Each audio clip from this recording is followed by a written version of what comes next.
वैसे वैसे तो आप के सामने बड़े बड़े विद्वान वेदों पर और सत्यार्थ प्रकाश पर चर्चा करते हैं। थोड़ी सी चर्चा मैं भी आपके सामने पेश कर रही हूँ सत्यार्थ प्रकाश के प्रश्न उत्तरों की। आप मुझे भी सुने और देखें और लाइक करें।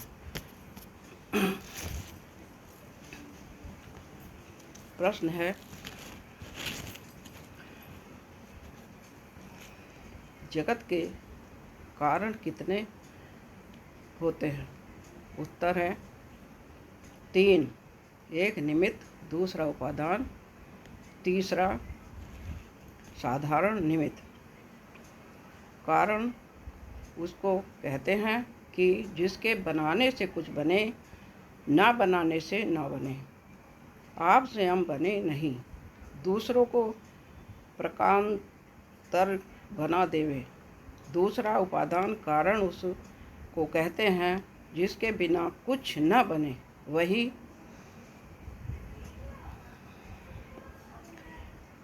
अवस्थान्तर रूप होके बने बिगड़े भी। तीसरा साधारण कारण उसको कहते हैं कि जो बनाने में साधन और साधारण निमित्त हो। निमित्त कारण दो प्रकार के होते हैं। एक सब सृष्टि को कारण से बनाने, धारने और प्रलय करने तथा सबकी व्यवस्था रखने वाला मुख्य निमित्त कारण परमात्मा। दूसरा परमेश्वर की सृष्टि में से पदार्थों को लेकर अनेक विधि कार्यांतर बनाने वाला साधारण निमित्त कारण जीव। उपादान कारण प्रकृति, परमाणु, जिसको सब संसार के बनाने की सामग्री कहते हैं, वह जड़ होने से आप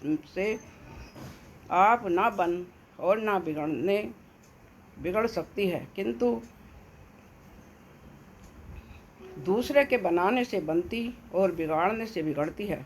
कहीं कहीं जड़ के निमित्त से जड़ भी बन और बिगड़ भी जाती है। जैसे परमेश्वर के रचित बीज पृथ्वी में गिरने और जल पाने से वृक्ष आकार हो जाते हैं, और अग्नि आदि जड़ के संयोग से बिगड़ भी जाते हैं, परंतु इसका नियम पूर्वक बनना और बिगड़ना परमेश्वर और जीव के अधीन है।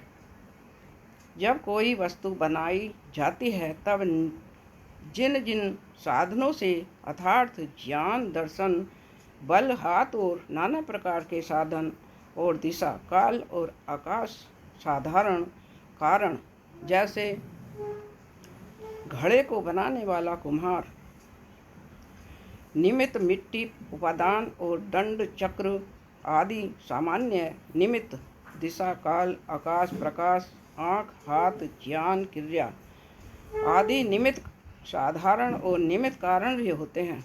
इन तीन कारणों के बिना कोई भी वस्तु नहीं बन सकती और न बिगड़ सकती है। धन्यवाद।